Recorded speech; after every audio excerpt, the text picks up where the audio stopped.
আসসালামু আলাইকুম রহমতুল্লাহ। সুপ্রিয় পঞ্চম শ্রেণীর শিক্ষার্থীরা, আশা করছি তোমরা সকলেই ভালো আছো। বরাবরের মতো আবারও আমি তোমাদের সামনে হাজির হলাম তোমাদের গণিত বইয়ের 25 পৃষ্ঠা থেকে আলোচনা শুরু করবো ইনশাল্লাহ। তোমরা যারা আমার চ্যানেলটি নতুন দেখছো, আশা করবো চ্যানেলটি এখনই সাবস্ক্রাইব করে দেবে এবং বেল আইকনটি বাজিয়ে দেবে। আর যারা করেছো তাদেরকে অসংখ্য ধন্যবাদ জানাচ্ছি। তোমরা এখনই আমার ভিডিওতে একটা লাইক মেরে দাও। দেখো, আজকের আলোচনার বিষয় হলো ঐকিক নিয়ম নিয়ে। ঐকিক নিয়ম কিভাবে করতে হয়, ঐকিক নিয়ম কাকে বলে, এ বিষয়ে এই এখন আলোচনা করা হবে। প্রথমে আমরা ঐকিক নিয়ম কাকে বলে সেটা একটু জেনে নিই, তারপরে আমরা ধারাবাহিকভাবে আলোচনা করি। দেখো, এখানে আছে একটির মান বের করে একে ভিত্তি ধরে একাধিক জিনিসের মান বের করার এই নিয়মকে ঐকিক নিয়ম বলে। তোমরা এটা মুখস্থ করবা। একটির মান বের করে সেটাকে ভিত্তি ধরে একাধিক জিনিসের মান বের করার যে নিয়ম, সেই নিয়মটা হলো ঐকিক নিয়ম। তা আসো, কি আলোচনা আছে একটু দেখি। দেখো, 12টি আমের দাম 264 টাকা। এরূপ 35টি আম ক্রয় করতে কত টাকার প্রয়োজন? এখানে আমাকে কি বের করে দিতে হবে? টাকা। 12টার দাম দেওয়া আছে, 35টার দাম বের করে দিতে হবে। প্রথমে কি বলছে? একটি আমের মূল্য নির্ণয় করি। দেখো কিভাবে নির্ণয় করছে। এই যে 12টি আমের মূল্য হচ্ছে 264 টাকা। একটি আমের মূল্য, এই 264কে 12 দ্বারা ভাগ করলেই আমরা একটি আমের মূল্য পেয়ে যাব। এরপরে যা পাবো সেটা 35টি আমের মূল্য, এটা গুণ করে দেব। তাহলে দেখো কি দাঁড়াচ্ছে এখানে। আমরা একটু ক্যালকুলেটর দেখি। 264কে যদি আমরা 12 দ্বারা ভাগ করি, 264 ভাগ হলো 12, তাহলে আমাদের কত আসতেছে? 22। এখানে আমরা দিতে পারি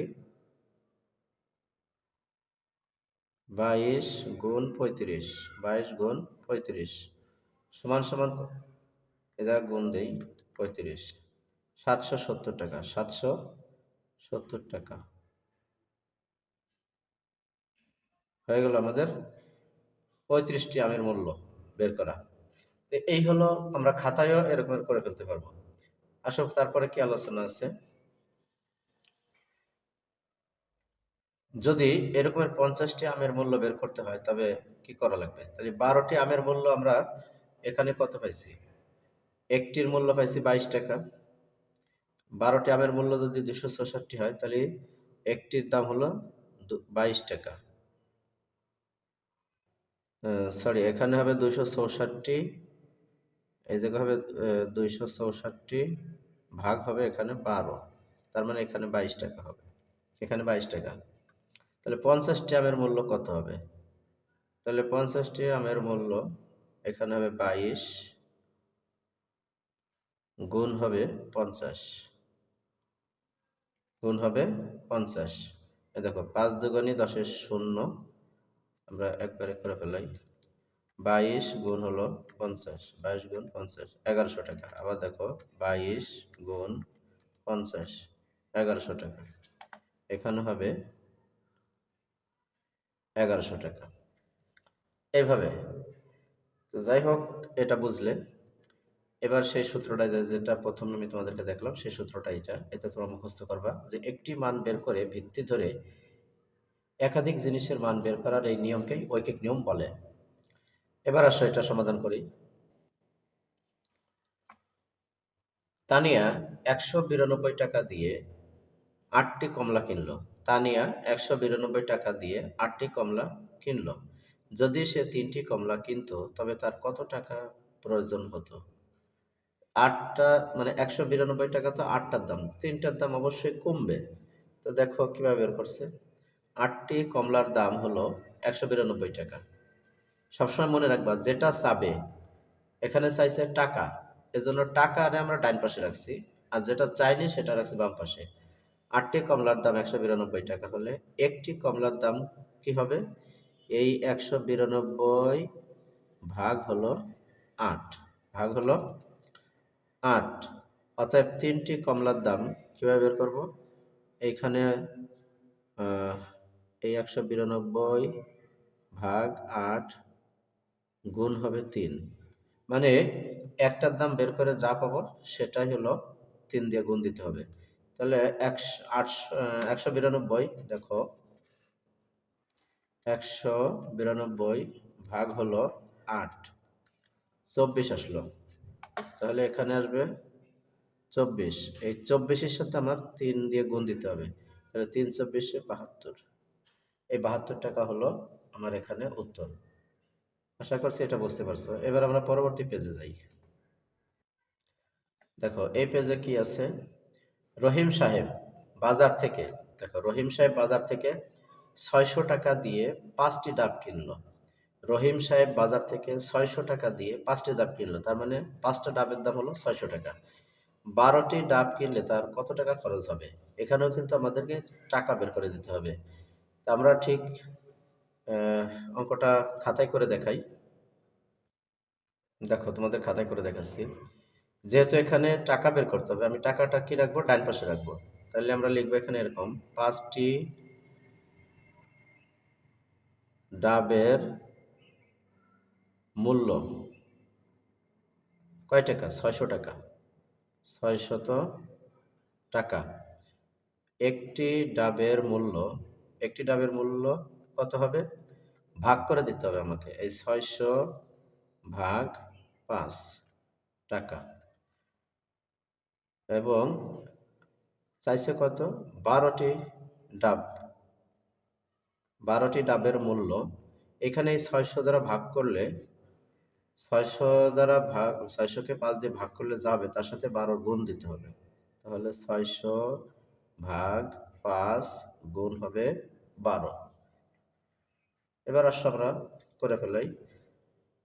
5 12 60, 5 12 60, আর এই একটা শূন্য, তাহলে 120 গুণ 12, 12 12 144, 144, আর এই শূন্যটা উঠে আসলো 1440 টাকা।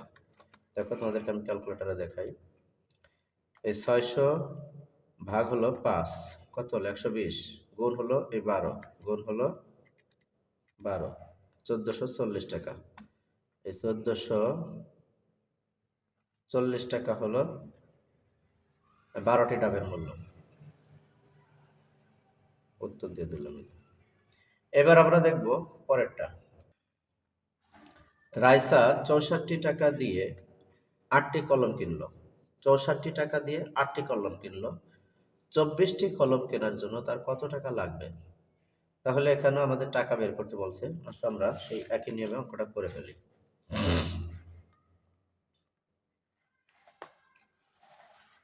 দেখো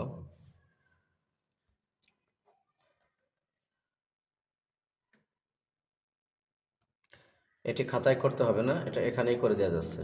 একটি কলমের মূল্য আগে বের করতে বলছে। 64 টাকা তো 8টার দাম, তাহলে আমরা কি করব?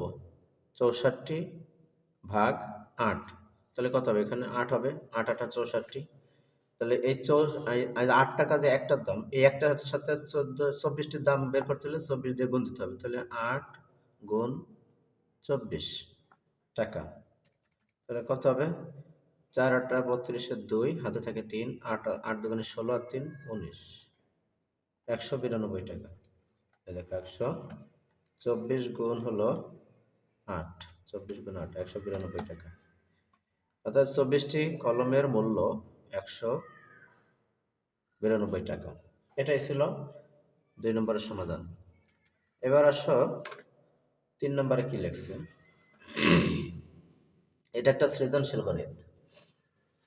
একজন তাঁতি 3 দিনে 24 মিটার কাপড় বুনতে পারে। এই অঙ্কটা পরীক্ষায় তোমাদের আসার সম্ভাবনা বেশি, তাই ভালো করে আয়ত্ত করতে হবে।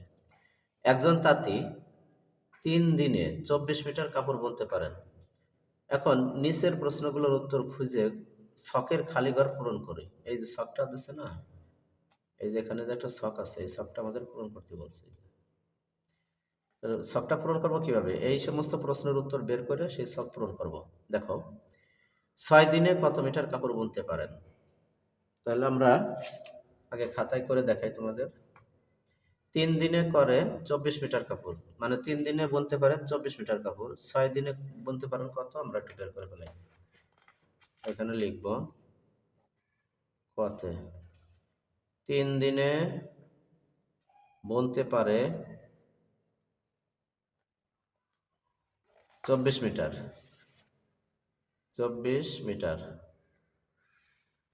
অতএব একদিনে বুনতে হলে তো ভাগ হবে, 24/3 মিটার। অতএব কয়টা? 6 দিনে, 6 দিন হবে গুণ, 6 দিনে বুনতে পারে। এই 24/3 গুণ হলো 6। তাহলে এটা কি হবে? আগে ভাগটা করবো, 23 গুণ হলো 6, তাহলে 48, 48 মিটার কাপড়। 48 মিটার কাপড় সে 6 দিনে বুনতে পারে। চলে গেল কটা, আমরা খালি ঘর পূরণ করবো পরে, আগে মানটা বের করে নেই।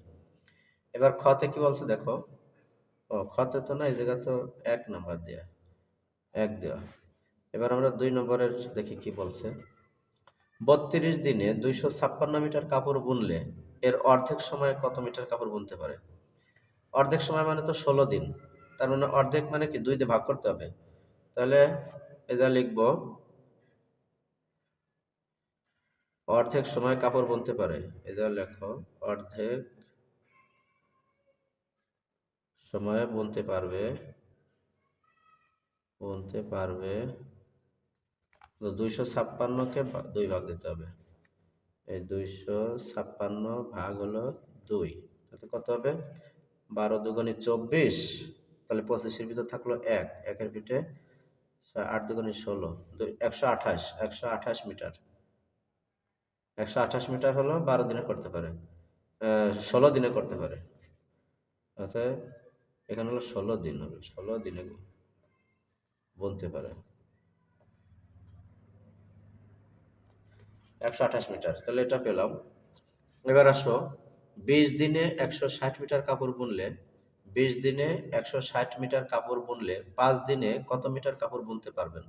20 দিনে 160 মিটার কাপড় বুনলে 5 দিনে কত মিটার বুনতে পারবেন? ঠিক ওই একইভাবে আমরা করি। 20 দিনে বুনতে পারে, 20 দিনে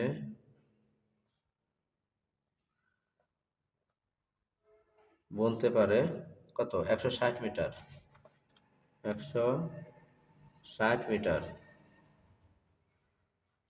অতএব একদিনে বুনতে পারে 160 ভাগ হলো 20 মিটার। অতএব 5 দিনে বুনতে পারবে, তা 5 দিনেরটা হলো গুণ হবে।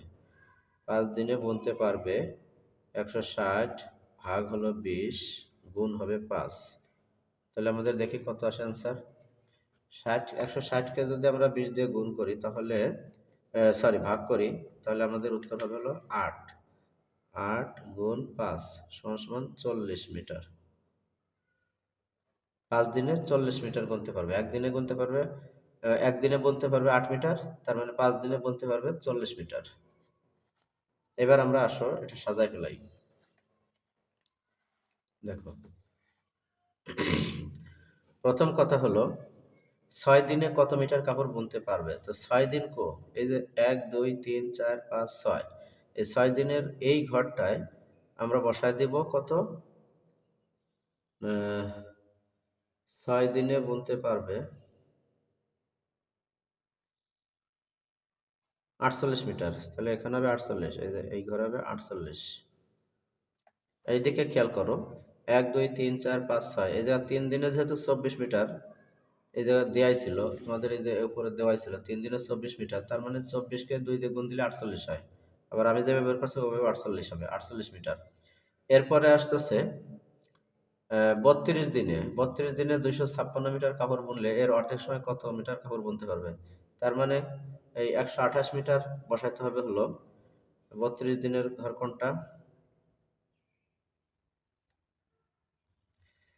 এইদিকে খেয়াল করো, এই যে 32 দিনে যদি 256 মিটার পারে, তাহলে 16 দিন, 16 দুগুণে তো 32, 16 দিনে হবে হলো কত?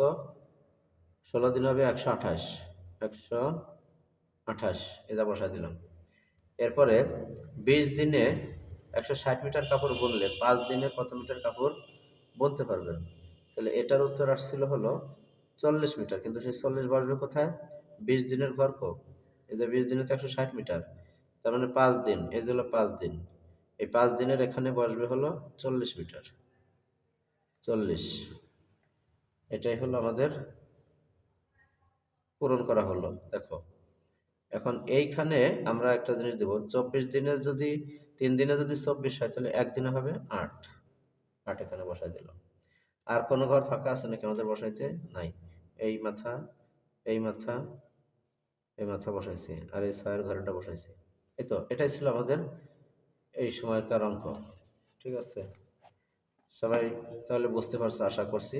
বুঝতে না পারলে বারবার ভিডিওটা দেখো, তাহলে বুঝে চলে আসবে। এবার আমরা 27 পৃষ্ঠার সমাধানগুলো একটু দেখি।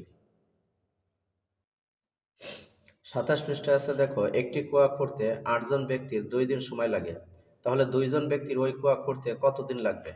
এই জায়গায় আমাদের চাইছে দিন।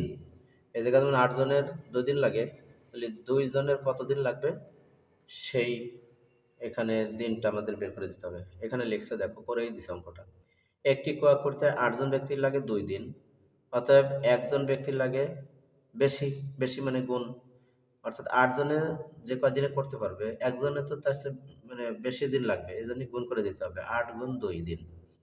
আবার 2 জনের করতে তার চেয়ে কম সময় লাগবে, তাহলে এখানে ভাগ করে দিতে হবে। ভাগটা হলো, দেখো 8 গুণ 2 ভাগ হলো 2। তাহলে এখানে কি আসলো, 8 দুগুণী 16 ভাগ 2 সমান সমান 8 দিন। 8 দিন হলো উত্তর। হয়ে গেল এটা সমাধান। এবার আসো, রফিকদের বাড়িতে রফিকদের বাড়িতে যে পরিমাণ চাল রয়েছে তা দিয়ে তাদের পরিবারের 6 জনের 24 দিন চলে। রফিকদের বাড়িতে যে পরিমাণ চাল রয়েছে তা দিয়ে তাদের পরিবারের 6 জনের 24 দিন চলে। যদি তাদের পরিবারের সদস্য সংখ্যা 3 জন হয়, তাহলে ওই পরিমাণ চাল দিয়ে তাদের কত দিন চলবে? এখন এখানে আমাদের চাইছে হলো দিন। তো দিন যদি হয়, এখানে দেখো বসানো আছে, 6 জনের চলে 24 দিন, একজনের চলবে তো অবশ্যই বেশি দিন, তার মানে 24 গুণ হবে এই 6 দিন। আবার 3 জনের চলবে, 3 দিয়ে কমে যাবে, ভাগ হয়ে যাবে, তার মানে 24 গুণ 6 ভাগ হলো 3। এবার 24 গুণ 6 কত হবে? 24 গুণ 6 হবে হলো 144। 144 ভাগ হলো 3, ভাগ 3, এটা তো 48।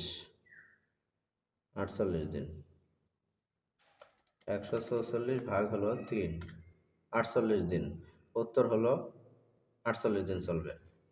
এটাই হলো এখানকার সমাধান। এবার নিচের দিকে দেখো আছে আরো 2টা অঙ্ক, এই 2টা করলে এই পৃষ্ঠা শেষ হয়ে যাবে। রিয়া দোকান থেকে 24টি পেন্সিল 288 টাকায় ক্রয় করলো। রিয়া দোকান থেকে 24টি পেন্সিল 288 টাকায় ক্রয় করলো। তার মানে 224টি পেন্সিলের দাম হলো 288 টাকা। 36টি পেন্সিল কিনলে তার কত টাকা লাগতো? এই অঙ্কটা আমাদের খাতায় করে দেখাতে হবে। এখানে লিখবা, যেহেতু টাকা চাইছে টাকাটা আমরা ডান পাশে রাখবো। 24টি পেন্সিলের দাম কত? 288 টাকা। 288 টাকা, অর্থাৎ একটি পেন্সিলের দাম ভাগ করে দিতে হবে। 288 ভাগ হলো 24 টাকা। আর 36টি পেন্সিলের দাম বাইরে যাবে, আমরা একটা দামকে 36 দ্বারা গুণ করলেই বেড়ে যাবে আমাদের। তাহলে 288 ভাগ 24 গুণ হলো 36, গুণ হলো 36 টাকা। আসো কত হয় দেখি। প্রথমে কথা হলো যে 288-কে 288 ভাগ হলো 24, কত আসলো? 12, গুণ হলো 36, গুণ 36 সমান সমান 432, 432 টাকা। এটাই হলো 2 এর সমাধান। অতএব এটা লিখব, 24টির কি লিখলাম, অতএব 36টির দাম, 36টির দাম 432 টাকা। 432 টাকা। এবার আসো 6 নম্বরে কি লেখছে একটু দেখি। 6 নম্বরে আছে 200 টাকা মুনাফা হয় 2000 টাকা বিনিয়োগে। 2000 টাকা বিনিয়োগে মুনাফা হয় 200 টাকা। 500 টাকার মুনাফার জন্য কত টাকা বিনিয়োগ করা লাগবে? এখন এটা আমরা বের করবো হলো বিনিয়োগটা। এই জন্য বিনিয়োগটা ডান পাশে রাখতে হবে। এই যে সাজায় দিছে দেখো, 200 টাকা মুনাফা হয় 2000 টাকার বিনিয়োগে।